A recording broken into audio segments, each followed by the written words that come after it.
Okay, welcome everyone that's here to find out about how to publish with SEPM. I hope everyone can see my first slide, which is titled SEPM Editors Live Q&A Webinar. If you have any technical issues, please put in the question box and probably Cassie Turley will try to help you through it. Otherwise, we'll just move forward from here.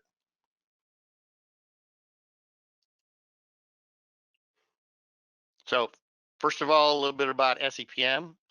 We are a 501c3 nonprofit society, and we focus on the dissemination of information about and research in sedimentary geoscience and all those related fields under that umbrella. Not as big an umbrella as all of geology or all of geoscience, but it's still quite a large area that deals with the sedimentary crust of the world here and some other planets actually. We also have memberships, and we try to make sure that both professionals and students that are members can get enriched with connecting with others, networking, publishing, which we'll talk about today, and hopefully all that ends up with you growing intellectually in your career. I need to notify everybody that SEPM has a very strict code of conduct. And the code of conduct, to summarize it very briefly, is all participants, any participants in an SEPM activity or event, whether it's online or person to person or via emails or whatever, you need to treat everyone else respectfully. So please be respectful in this. It's okay to have questions and to question someone else's conclusions, but always do it in a very respectful manner. Here's the publishing team at SEPM. For Journal of Sedimentary Research, often known JSR's Melissa. She'll be speaking a bit later. For PALAIOS is Kathleen. For TSR, which is the Sedimentary Record, is Jenn, and she's supported with Jong Lee. And also our book publications are handled by Michele. Those are the managing editors. They're the ones that probably, if you're submitting something, you'll most often interact with. We also have on the SEPM Council our science editors. These are the ones that deal with the actual content and make it go through all the hoops of associate editorship and reviewers and make the final judgment as to what gets published. For JSR, we have Kathy Masaglia and Peter Burgess. For PALAIOS, we have Patrick, known as Patty Orr, and Martin Zusten. And for books, we have Jean Shea. So those are the people that are involved with publishing anything at SEPM.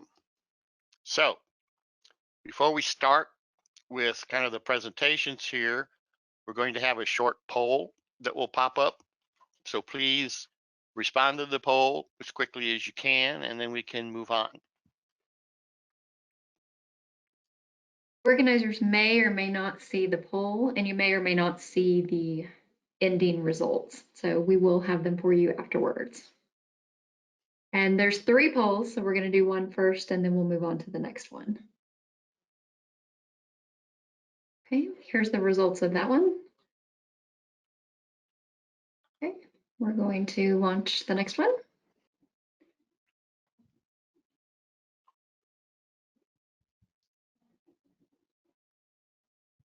And then we have one more as soon as this one is completed. The number is pretty high, so we have one last one. Okay, we'll give you just another second to finish that one up, and then we'll share that, and then we'll go back to Howard. Okay, that's the final results on the polls. Howard, you can take control back over. Okay. Is everybody seeing my first slide of my little overview now? Yes. Okay. So what I'm going to cover briefly, and then you'll get in more details about each of our publication streams, is what is a nonprofit society publisher, what journals we have, about our books, how you access SEPM publications, a little bit about open access options, and then the final part is how you can help support SEPM publishing. So first, we are a nonprofit publisher. We're a scientific society. So as opposed to commercial publishers, we don't have to try to make a profit to supply funds to the owners or stockholders. Any revenue that SEPM receives from our publishing goes into our mission, which is dissemination of that content about sedimentary geoscience. So publishing with SEPM helps support this goal. SEPM technical journals. We actually have 3 technical journals. The Journal of Sedimentary Research, JSR, it started in 1931. As I mentioned before, the 2 science editors are Peter Burgess and Kathleen Masaglia. And the managing editor that makes everything really happen is Melissa Lester. PALAIOS, which started in 1986, has the science editors of Martin Zuschen and Patty Orr, and then Kathleen Huber. Huber is the managing editor. The Sedimentary Record, which actually started in 2003, has 2 editors, Jenn Pickering and Jonghyun Lee. They handle both what would be the managing editor roles and the science editor roles. Now, these editors always rely on the support of the sedimentary geology community, because we have numerous associate editors and many, many reviewers to make each of the publications as good as they can be. SEPM books. SEPM is noted for the long history of its special publications. Jean Shea is the science editor and Michele Tomlinson's the managing editor. SEPM's first book publication was in 1929, a bibliography of otoliths. As you might suspect, since it was in 1929 in a bibliography, it might be a little bit out of date by now, but it is good historical perspective. Today we have well over 100 special publications. These are also known in the early days as the red books because they all had red bindings. Now we have more colorful bindings on the outside. SEPM also publishes several other book series, notably short course notes, core workshop notes, and concepts in sedimentology and paleontology. Overall, we have more than 200 total book publications, and that continues to grow. Book pubs start with a proposal from an individual or a group that want to have a special book come out on a proposed topic. Publication access is essentially two different legs right now. One is the SEPM bookstore. Links here. And you can buy print versions of our most recent books and downloadable PDFs of most all of our books. SEPM is also online at Geoscience World, a large aggregate of geoscience publishers. And you can get access to that either via your school or company library that subscribes to the GSW aggregate, or online access via your SEPM membership. A few words about open access. For those of you not familiar, open access means anyone can access the article. There's no subscriptions that need to be paid to see something. There are also, in true open access, as opposed to just free access, there are also various licenses as to what can be done with the content. Some allow almost anything, reuse it for commercial purposes or for whatever.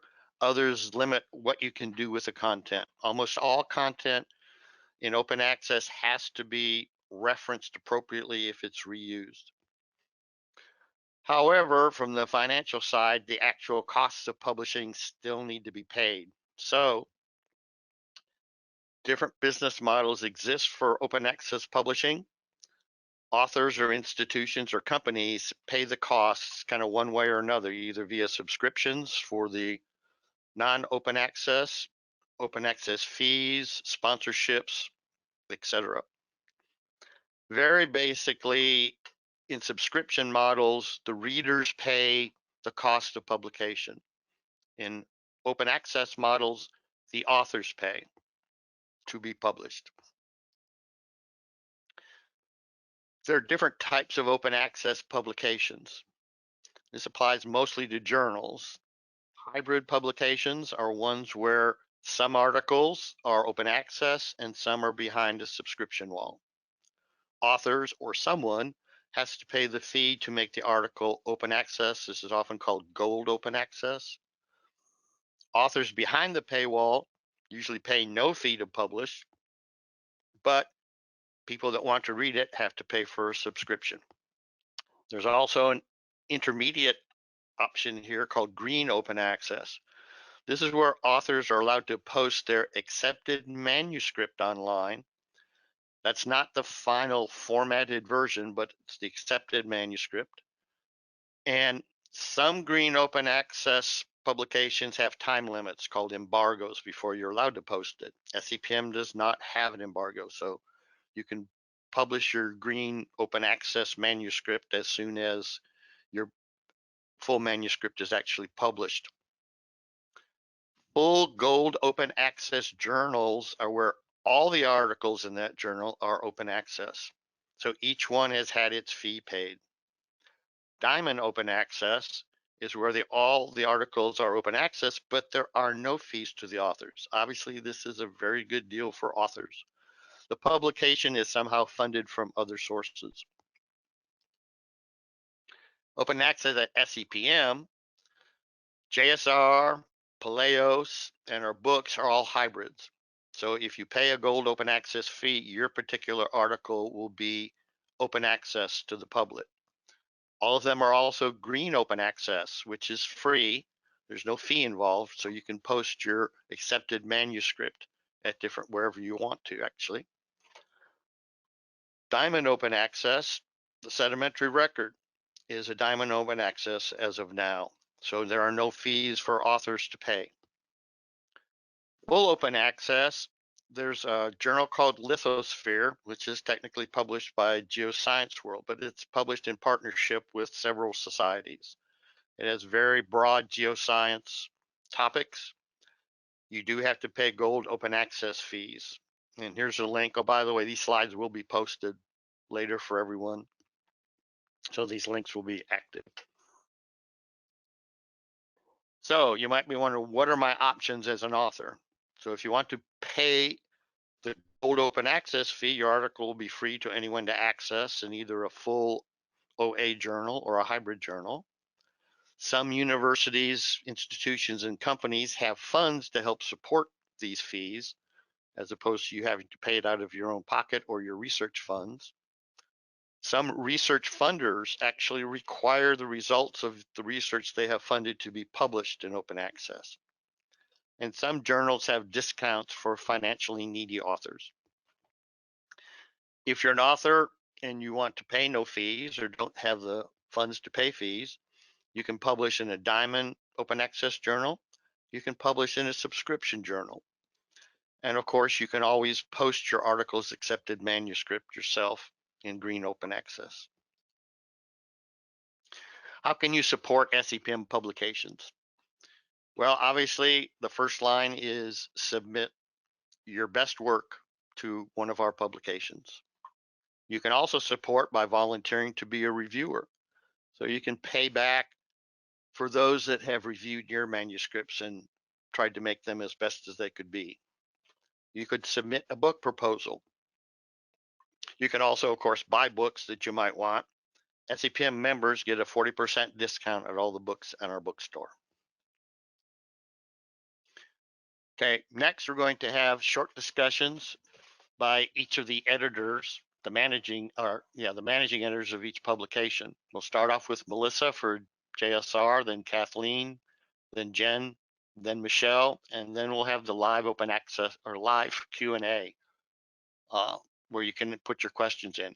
If you have a question during any of these presentations, please type them in the question box. I'll keep track of them. And when we get to the live Q&A, I'll just go in the order of the questions that I received. So I will now turn this over to Melissa, who will give her presentation. So as Howard mentioned, I'm Melissa. I'm the managing editor for JSR, and I'll just give you a brief overview of the journal. First, thanks for attending our first Q&A webinar. As Howard also mentioned, JSR is the oldest earth science journal, and we've been publishing consistently since 1931. We publish articles that are of broad appeal to the international audience. We are one of the few remaining nonprofit society publishers, so we're not part of Elsevier or Wiley or any of the other large publishing companies. What really distinguishes us from other journals is that our editors and associate editors strive to nurture manuscripts along to maximize their impact and potential. We particularly want to encourage early career researchers to submit to JSR, as we provide valuable feedback in our reviews and assessments. If we see potential in a manuscript, we would rather request revisions than reject it outright.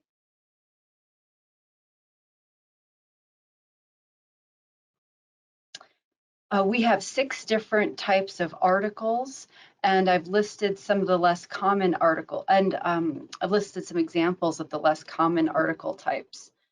We have research articles, which you're probably familiar with, and research methods also.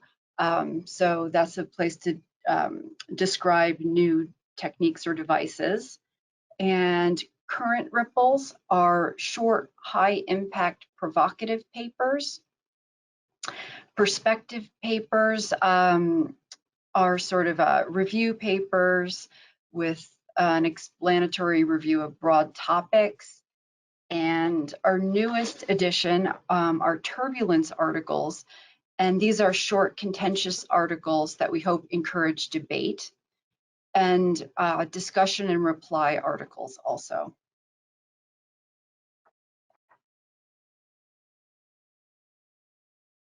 Here are some general JSR stats. We publish about 74 articles a year. We currently have 42 associate editors on our board, and we are always changing the makeup of the AE board to reflect the current direction of our science. The average duration of a review is 30 days. And if we reject a manuscript, it's generally because the topic is inappropriate for JSR, there is a lack of global significance, or a failure to address reviewer comments, or the methods and data don't support conclusions. So I will now transfer presentership to Kathleen. Okay, so I would have you recall everything that Melissa said about why papers are rejected or accepted, because it's essentially the same thing. We are also a publisher who is very interested in high quality scholarly papers, and I'm going to go through a very similar set of screens, except that mine are going to focus on covers from the last several issues and years. So number 1 here, PALAIOS, it's really tomato, it's how you pronounce, and Howard says PALAIOS and I say PALAIOS. It's really a matter of preference here. So we, as he said, we were founded in 1986, and we are dedicated to concentrate on the impact of life on Earth's history. Martin Zushin and Patty Orr are co-editors, and I'm managing editor. We have 55 associate editors working in their areas of expertise. So we publish about 600 pages annually. We have roughly that's 50 articles or so. We have about a 50% rejection rate, and it takes roughly 60 days between submission to initial decision. We currently have no backlog. when I say we're interested in life, it's all life, early forms of life to recent life. We're interested in field studies from all over the world. Our authors also do lab studies, including statistical studies. This one here on the left was picked up by Scientific American in 2019. It's something they wanted to highlight as an innovative use of technology and looking at fossils. So by and large, our authors are those who are looking at both individual groups and then groups in the whole. We encourage good illustrations to help tell the story of the study. We've had many authors work with professional illustrators, scientific illustrators, which help advance their understanding of the study as well, and it's quite interesting, like this one. So what gets the attention of the editors? And it's really about whether or not your well-designed study is well implemented and well presented with lively yet scholarly text. Do you have illustrations of professional caliber in place of words when you can? Are your abstracts something that emphasize important conclusions? And do you have titles that generate interest? I mean, that moves us into the peer review stage where your peers offer up their suggestions on what you can do to improve your papers. And I think the peer review system is really the best thing we have going to improve our science and improve our writing and presentation. So that is the first step. But how do you get to that first step? And that is reading the author instructions. If you want to submit to PALAIOS, read the author instructions. We have mainly one type of paper, a research paper, but we have spotlight articles that are invited. And we also have comment and reply, but for the most part, we're just working with research papers. In 2020, we implemented a review copy so that you're not held to a standard of a strict style guideline. You can upload a PDF of single file text, tables, figures, provided it is in, there are certain requirements, but it does speed the process of peer review. So if you're interested in submitting to PALAIOS, I would suggest that you review recent articles and SEPM membership. And if you opt for PALAIOS, you can look at their past catalog, or Geoscience World and Bio1 will help you get a sense for what type of articles we publish. And then review author instructions, and then visit PeerTrack document management system to upload your manuscript. So that's what I have for presentation today. Thank you. Okay, thank you, Kathleen. We'll move on to Jenn Pickering for the Sedimentary Record. There's Jenn. Hello, can you hear me okay? Yes. Okay. So this is the Sedimentary Record. I'm Jenn Pickering. Jung-Hyun Lee, he's also on the line. He's the other managing editor here. And the only reason I'm presenting today and not him is because it's very early in the morning or very late at night for him in Korea. We didn't know if he'd be able to make it. For those of you that have been following along, we've been undergoing a bit of a transformation with the Sedimentary Record. So historically, from 2003 to this year really, TSR was more of like a news updates with one scientific article, and then it had some ads, and it was kind of SEPM's forum. Those news items and ads have moved to the SEPM updates, which is now a dedicated newsletter. And we've been trying to transform TSR to the new version of itself, which is a short format, high impact, peer reviewed Diamond open access journal. And this is community driven and society funded. So Jung-Hyun and I undertook this mission. We started December 2020. We've put out 2 issues. We're about to put out a 3rd issue so far. We'll be the editors until the end of 2023, and then we'll select new editors and the journal can continue to move forward. This is kind of a big change. What we've gotten done so far, it already was a Diamond open access journal, but with expanding articles and increasing the scientific article content, we had to find funding to secure that Diamond open access status. And so far we've secured that for 3 years, and that's funded by SEPM's Harleton Fund. We've undergone a brand refresh. So if you look at 2021 issues of TSR, you'll notice that there's kind of a coherent color scheme and a new design. And that's all thanks to the digital marketing team that SEPM has on staff. We've also just started using a new submission platform called Scholastica. And that just kind of automates the whole process. And it's really nice. It keeps the authors updated when the articles go out to review and that sort of thing.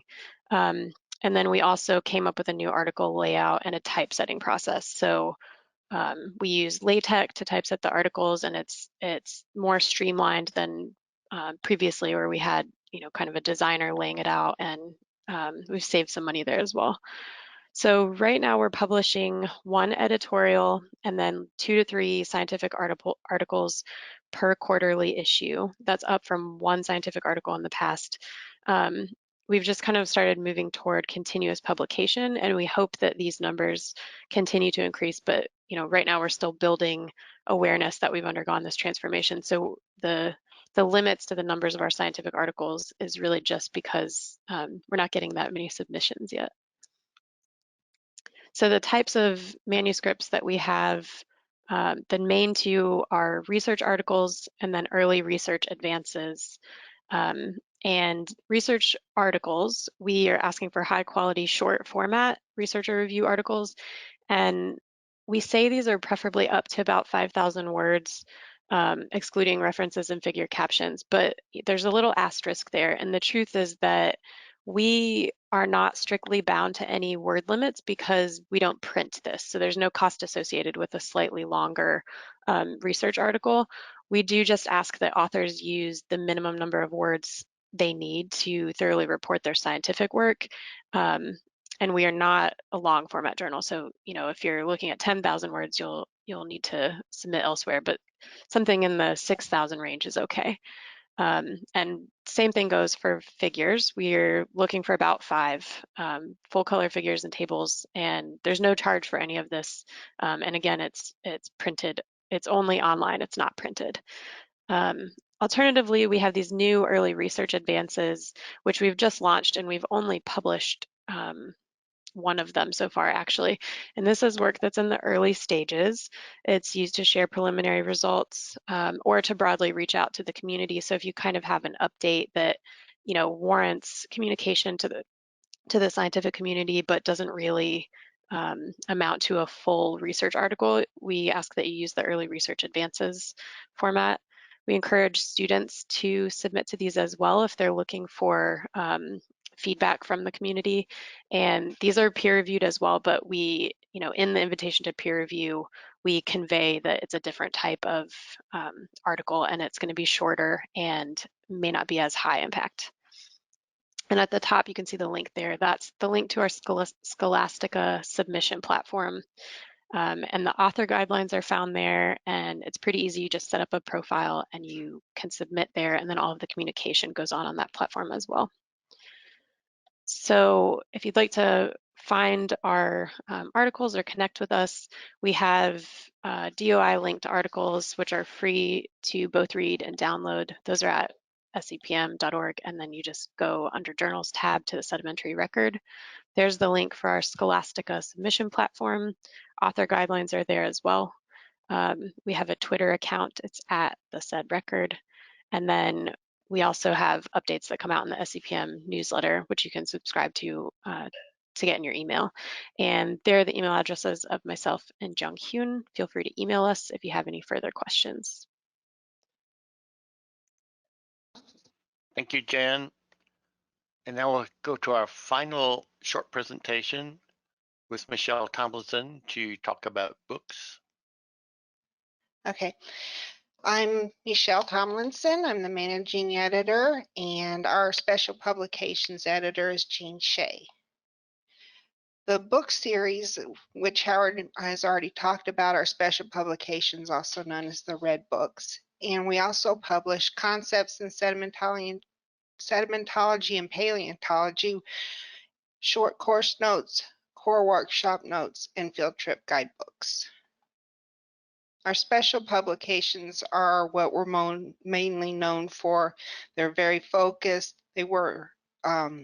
They're done by a team of volunteer volume editors, and they're usually the results of research conferences or technical sessions, particular presentations from oral and poster presentations. And all of the chapters in the special publication are peer reviewed just the same way that the journals are. We currently have 2 special publications that we're working on, which are number 113 and 114. We have Concepts in Sedimentology and Paleontology, and these are more like textbooks where you're trying to get across one topic in all stages. We currently have one we're working on, and we just released one with Marie-Pierre Aubry. Then in what we call continuing to learn, we have short course notes, core workshop notes, and field trip guidebooks. Our field trip guidebooks have become really popular lately, and I think it's because we can't actually get out in the field, but we have done some on Eagle Ford and Austin Chalk in South Texas, the Henry Mountain region, and the Monterey Formation in Central California. The workflow is very similar to journals, except that all of the authors are invited from the volume editors. They all go through a peer review process. As soon as a paper has been accepted by the editors, it's assigned a DOI and sent to copy edit and production of the first proofs. The proofs will work with the corresponding author, and once the author has approved them, they'll be published at our SEPM Online First site at our website.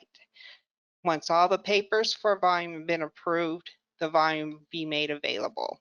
Oops, that went backwards. We have, you can purchase the books as print on demand, or we have PDF ebooks. Proposals for special publications, you will work with the special publications editor, Jean Shea, who has made a point of making this a more open process. If you have an idea and just aren't sure what to do with it, you can contact Jean and she'll help you decide if it's a valuable asset, and then she'll work with you to decide what type of volume it should be. These are some questions that we would like to have answered in a proposal. They aren't set in stone. It just gives us an idea of what's expected as the final outcome. And then the approval process, the SP editor will work with the editors to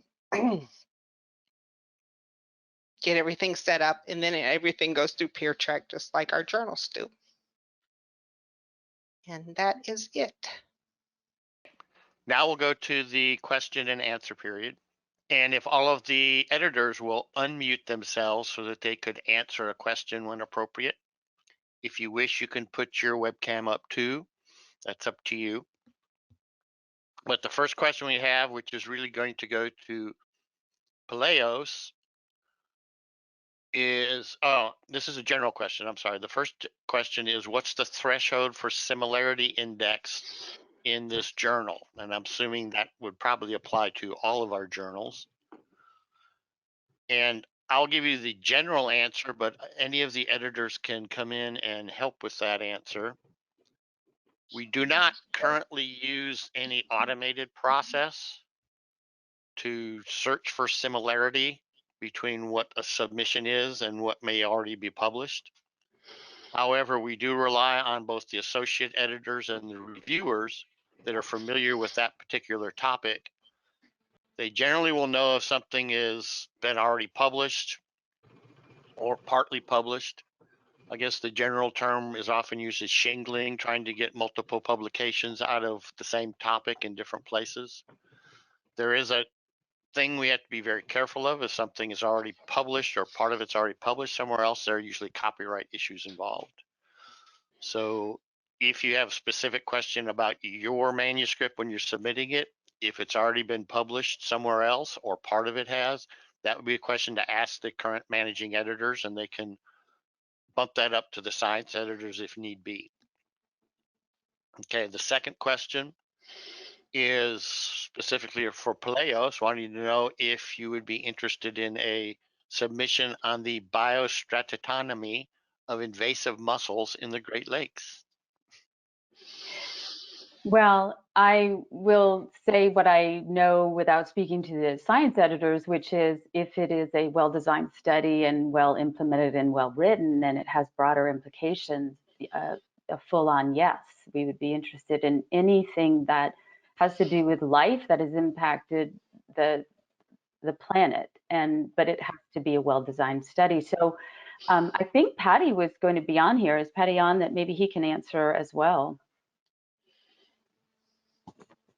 It's in the attendees and we can push him over here. If he's interested in speaking, he could speak to this specifically. I don't see him listed.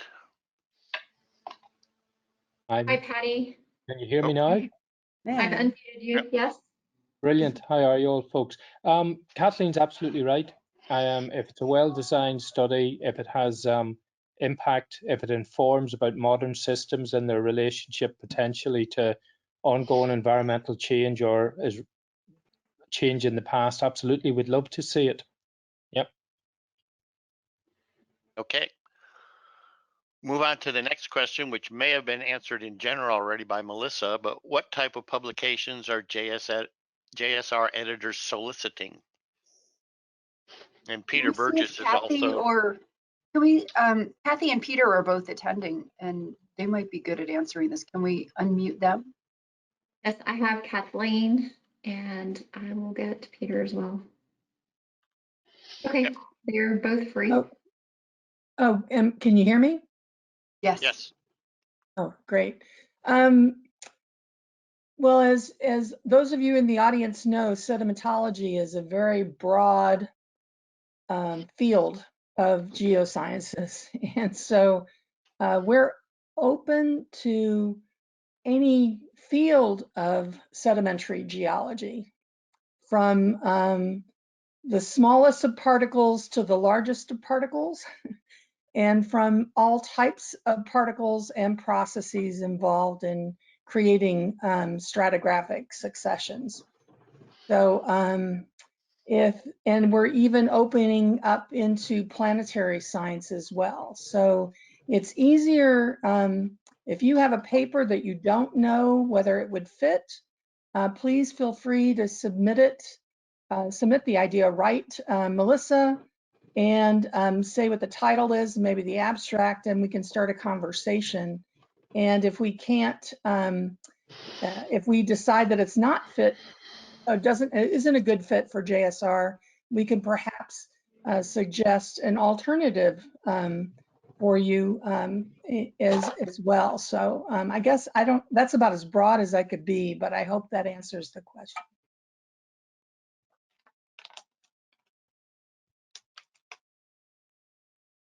Okay. Then the last question, there's a couple of ones repeated and has already been answered. And there's one that I wasn't sure from Jude about to any SEPM pubs ? So it may have been chopped off. He can raise his hand if he's here and wants to. I don't see. I think it had to do with video clips. Oh yeah, there it is. It's a big one. Can I submit short video clips in place of static images to any SEPM pubs? And we have posted those in our supplemental data site for the journals, both of them. I think Has Said Record done any videos yet? We haven't done videos yet, but we have just sorted out our supplementary process in the last issue, and we can handle videos. Okay. All right. Then the last one I have here that was sent in with registration from Jill Garcia, which would go right to Michele, is when will SP 113 be published? In the past, most of our books were dependent on publication by the authors, when the authors submitted. Now, since we moved to more of a journal type, publishing, then now it's more editor focused. Most of the papers for that volume have actually been published at our online first site. I think there's one, maybe two that have not been published yet, but the editors need to finish their part. And so it could be by the end of the year, it could be next year when the book will finally be available for purchase at the bookstore. But like I said, most of the papers you can already view at online first. Yeah, I'll point out that at online first, SEPM members can view and read the papers there at no charge. But if you do want to download the PDF of it, there is a small charge to download the PDF of the article. Okay, that's the last of our registration questions, and now we're starting to get a bunch of questions in here. Norm Rosen has a question about global significance. Can everybody see that screen so you guys can read the question too? Well, I should be the presenter, so you should be seeing my screen. We're seeing your alien head, Howard. Oh, yeah, I understand. Ran into this at the Mountjoy conference. You don't see that tab, yes. So the next question is global significance versus a regional aspect. And I think that was mentioned in a couple of the descriptions of looking for some global impact on things. So anybody want to answer that question? It may depend on where he wants to publish. So where is the interest at this point? I think it's just general. Okay, well, at least for PALAIOS, we often have a lot of regional studies come in that are quite sound and good, but we need to have a global significance in the sense that, it can be used elsewhere. We often say before even peer review to submitted authors to say that, perhaps their study would be better suited for a regional journal that is focused in one area. So I'm not sure I'm answering the question entirely. It's just that it probably depends on the study and what he's trying to do. Okay, and the multiple parts to Norman's question is about not having English as a first language and how much that might impede a submission that's coming in versus the scientific importance or aspect of the submission. I can answer that for JSR. We have many, many articles published by non-native English speakers or English as a second or third language. However, when they first come in, we expect them to be edited by a native English speaker. And if they aren't, then we will return them and ask that that be done, because we don't really have the capability to edit the English language as it needs to be in its final version. So we expect it to come to us in a fairly good state. I mean, there are obviously certain things we can work on, aspects of grammar, punctuation, but it really does need to be at a pretty high level just to get started. Okay, any other comments? I know there are quite a few, several companies that will review a manuscript and put it into what they feel is the best English language format, but it probably does cost them to do that. It does, and I'll second what Melissa said. I mean, it's very important that the first version that we get for consideration for peer review is one that has been looked at by a native speaker. I think that is one of the main reasons we will return papers without review, and inviting authors to submit again, but we don't have the manpower to do that kind of editing. Okay, I hope that answers Norm's question. His next question, he just said he's muted and cannot talk. Norm, if you haven't, there he's raised his hand. As soon as I get through the other written questions, I'll get to you, Norm, and you can follow up. So is there a generic reference available that summarizes the SEPM approved grammar, punctuation guidelines, 2 spaces at the end of sentence, uses of commas, kind of like, sounds like the style sheets that we used to have. So I guess anyone or all of you can answer that with respect to how each of the publications deals with those guidelines, headings and things. At JSR, I have a set of references that you can use as an example, because it's really helpful if the references come in somewhat JSR style. It doesn't have to be perfect. But as far as double spaces at the end of a sentence and commas, that kind of thing we can handle during the technical editing phase. And a little FYI, I believe the double spaces at the end of a sentence are a holdover from typewriter days, when all the letters were, of equal size. But now that we use computers with different spacings, then that's antiquated, and you don't have to do it anymore. And it's really easy to remove in a universal search and replace button. Exactly. I'm going to just dovetail on that and say the same thing. I mean, except for this, anyone who's submitting anywhere really should look at the style sheet for that journal, because the number one complaint that I have, outside the things you can do globally very quickly, 2 spaces after a period is no problem at all. But if you submit something that doesn't follow the style sheet with regard to references, that's very tedious kind of work. So follow the style sheet, number one. In that, you will find references that we recommend about how to handle geological jargon, which strat column, any of that stuff that you need to use. All those references are inside our style sheet. Okay. I think maybe the sedimentary record is a bit radical on this one, but we don't. We do have guidelines listed on our Scholastica page in terms of how to format things, but in the end, it doesn't actually matter that much because we use LaTeX and go through a typesetting software. It does all of that for you.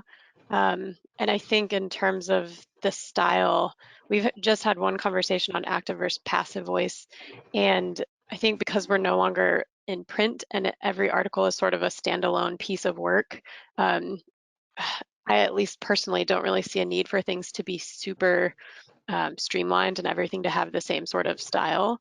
So I think we're just more open to, whatever style you're currently writing with, as long as it's appropriate, and then we'll deal with the formatting. The books don't have a specific style sheet either. Each one is different, but we go through and make everything consistent with all the papers throughout a volume, depending on what the editor of that volume has decided. So we don't have anything particular either. We do that ourselves. Yeah, and I think the general formats for field guides, short courses and stuff are more left up to the authors that are submitting those, that the more consistently you want all the articles in the special pubs to look the same from article to article as far as the style format. Okay, the next question is actually several lines, but from Nisha Shah, asking about taxonomy and systematics of new species in PALAIOS. He specifically says with regard to mussels from the Cretaceous. Yeah, PALAIOS doesn't publish new species identifications in taxonomy. We will sometimes have taxonomic sections in support of a study, but we don't handle taxonomy per se. So you'd want to look at, if you're going to name a new species or something like that, you would need to look at another journal like Journal of Paleontology that handles that kind of taxonomy. Yeah, and in fact, historically, SEPM used to publish the Journal of Paleontology, and it partnered with the Paleontological Society. And when they decided to go kind of separate ways, the Journal of Paleontology stayed with taxonomic aspect, and PALAIOS was specifically designed or created to deal with more like the application of using taxa and things like that, but not the naming of new species. Okay, that's the last of the written questions that I have. Norm Rosen has his hand raised, so I'll unmute him. And Norm, you have more questions? Well, can you hear me, first of all? Yes. I see the heads nodding. All right, good to see you again, Howard. The business with the style sheet certainly has answered a lot of what I was curious about, but there's still something else, and maybe I'm very old-fashioned about this. I started editing back in 1969, and so my viewpoint on it may be a little bit different than this. Scientific English, in my mind, has got to be very precise and structured, I guess, is the best way of saying it. I appreciate the fact that over the past 60 years or so, spoken English and what I call the oil and gas journal style of writing has become very popular. And I regard it as very informal. But when it comes to scientific publications, I regard word usage and structure to be very important, because if you're not precise in how you write it, somehow I think it reflects on your thinking. I remember, well, all right, I'll say it, AAPG one time published something, and these paragons of virtue was on the Oriskany sandstone. Being from Ohio, I was very curious about it. Started reading the abstract, and there was a sentence in there that said, "We studied rocks having the purpose of," and that's as far as I got, because I'd never met a rock that had a purpose. Now, maybe I'm being a little persnickety and so forth, but I see a lot of this in present day journals. And somehow I would like to make a plea that some of these old standards were there for a reason and ought to be preserved. Now, the Sedimentary Record, I'm not belittling it, but that's more like a magazine style thing. So I understand where you're coming from. But some of these other publications are very formal and they'll last for years. And I know that a lot of people don't have time and so forth, but I'd like to see a greater standard or preference for really correct English and non-mangled grammar, using the correct word farther rather than further, which is my particular annoyance. And things like this, because we represent what I would hope to be the gold standard in publications. And so, okay, I said what I had to say, and I wish you the best of luck and good luck. Thank you, Norm. By the way, if you want me as an assistant editor, I'll be glad to help out. I still do dabble in that. Thank you, Norm, for those comments. Do you know John Southard, our technical editor? He's a grammar whiz, and he would never let a sentence get by, I don't think, where rocks had a purpose. Well, this was some time ago that was a few years ago. I still remember it because it's stuck in my mind. Never met a rock with a purpose. I'd love to meet a rock with a purpose, but I never have. No, that wasn't JSR, was it? No, that was AAPG. Oh, okay. I think, yeah, grammar is still important. It was Melissa that corrected my first slide to make sure there was an apostrophe after editors. I saw that, Howard. I wasn't going to say anything. You know, I have a comment on this from the perspective of the Sedimentary Record, and that is that, you know, it was a magazine style, but we're trying to move away from that. But I think part of the point I was trying to make previously about style is really more about you know, it's really gatekeeping. We don't want to keep anyone from submitting science or presenting science just because they have a different sort of style of writing. And as long as the language is technical and precise and understandable, we support that. And in terms of the grammar and that sort of thing, my co-editor, Jung Hyun, who it's my understanding that English is not his native language. I believe Korean is his native language, but his English is probably better than mine. And he doesn't let those, you know, further and farther sort of details get through without correcting them in the in the final publication. So, you know, that's really all I've got to say on that. But thanks for the comments, Norm. Good for you. Good for you. Well, I would like to say something too. I mean, Jen, that I agree with what you just said, and I would also say a couple things about peer review. That while it's not a peer reviewer's, you know, place to maybe fix that kind of language, I do think, I think people who are at the end of their career generally do a very thorough peer review. That has been my experience, where it's almost a mentoring that happens, where you bring these people along. And a lot of our writers, a lot of our authors are early career. And so I, you know, as an editor, I try not to be too harsh on them. I feel if I can understand what's being said, you will allow the arc of a professional person to, you know, grow and get better with time. And this peer review process is very important for that. So good peer review goes a long way toward advancing good writing and the development of a person in their career. The other thing I would like to say is that because we get a lot of papers that are from all over the world and English is not the first language, we, I don't know about Melissa, but I know with PALAIOS, and maybe Michele, you get this too, that it's just some heavy duty editing that's required. So there may be a few things that don't get caught, but by and large, we do try to catch those things. So anyway, that's my 2 cents. Well, I differentiate between peer review, which I regard as essential, and editing, because in many cases, I think most of these guys think peer review is, I'm going to decide on whether or not the ideas in this paper are worth publishing. And so they like to play a little bit of God like that and so forth. But old-fashioned editing is a different story, and I'm not sure that a lot of people are able to do this or want to do this or even understand how to do this. I'm still editing papers now for GeoGulf, and I'm discovering that people still don't know the difference between a complex and a compound sentence, or changing verb tense in the first sentence from present to the second sentence past, then in the third sentence present, and in the fourth sentence past, and it goes on and on like this in one of the paragraphs like that. And I was particularly annoyed about it because I found it very hard to follow.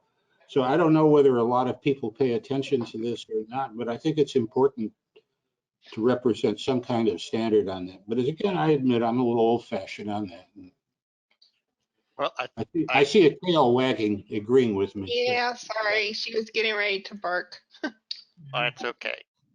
I understand what Norm's saying. I think one of the things that a lot of people don't understand with publishing is the amount of work that goes into it from the reviewer standpoint, from the copy editing standpoint, to make something, like I said, as good as it can be.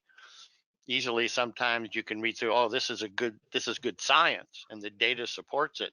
But now to be able to communicate that to the rest of the community is a large part of what SEPM and almost all publishing goes through. I think we all know, we've read papers that you kind of go, did anybody review this before it was published?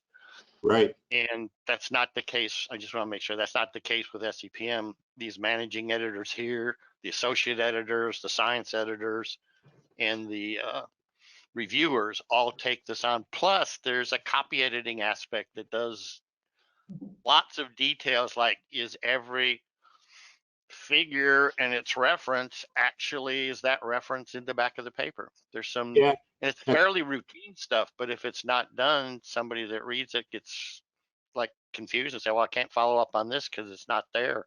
Yeah, this is something I learned a long time ago that, like it or not, you got to do. You got to check, make sure the references are in the references in the text are in the references cited, and ditto the other way around too, because I don't care what the organization is, whether it's a school or the vaunted BEG in Austin, they don't do this or they're not very good at it. Right. Yeah. So that really covers all of the questions that we had. If anybody else has one that's one of the attendees, raise your hand and you can put in your Howard, 2 can I make a cents. clarification on one of the points that I made in my presentation? Certainly. So I forgot to explain when I said that when I was covering the review process, the review durations, I mentioned that the average review at JSR is 30 days. And that's a number I pulled from, the statistics or the reports that our system, Peer Track Review system provides.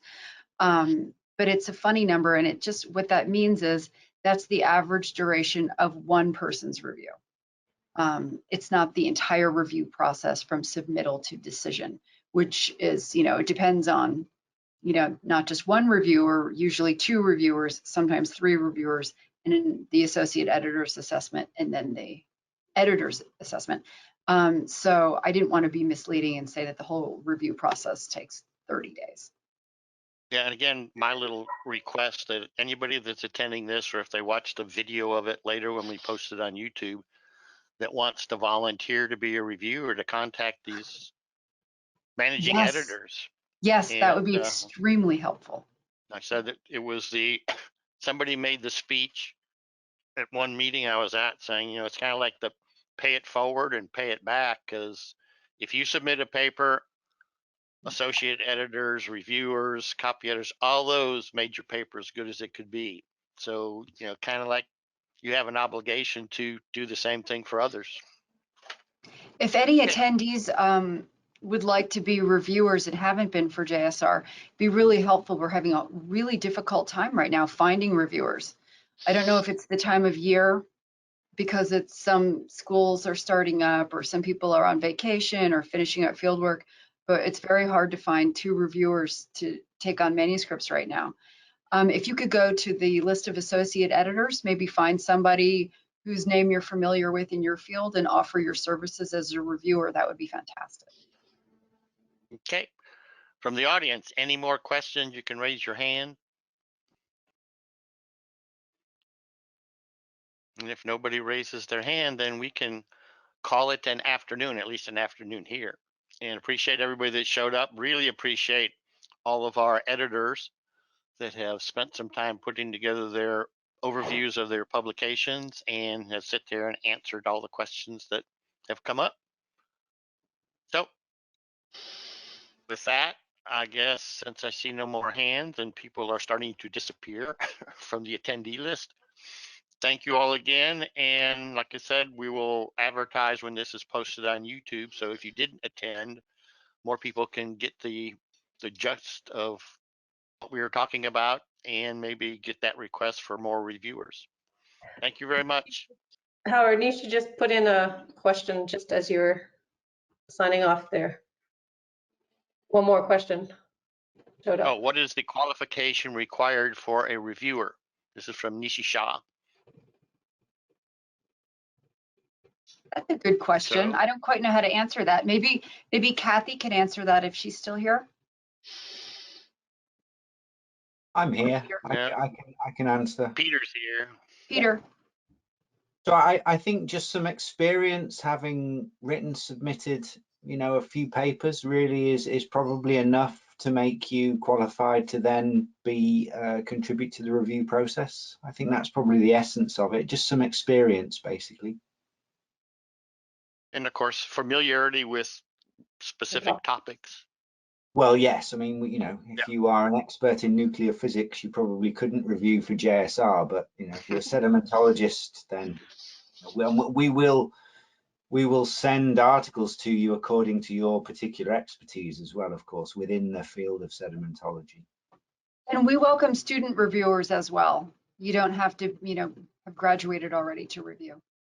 No, indeed. And in fact, what we find is students and early career reviewers are often, you know, sometimes at least have a little bit more time than somebody who's mid-career and doing 100 other things as well. So yeah, very much so. I think also the early career and students, they're wanting to understand the paper. And if somehow the wording and the writing is not getting the point across, they're the ones that can say, well, this is, I'm confused. I don't know what they exactly mean here. And I think that's the important part about all this whole process, is to get the results of somebody's research out there in as easily understandable content as possible. Okay, I don't see any other No, I just questions. want to say one thing. Also, if you feel still a little bit apprehensive about being a reviewer, contact me for the special pubs, because we have a lot of these, like the core workshop notes and field trip guides and things like that, that are a little bit less stressful to review, but we still need. Okay. And Nisha says, thank you very much. He's an early career graduate student. He doesn't have pubs yet, but he will see how soon he can get there. Okay. Again, thank you very much for everybody, and let's call it a day. And like I said, we'll put this out on YouTube, clean up the video a little bit, and have a good rest of your day. Thanks, Howard.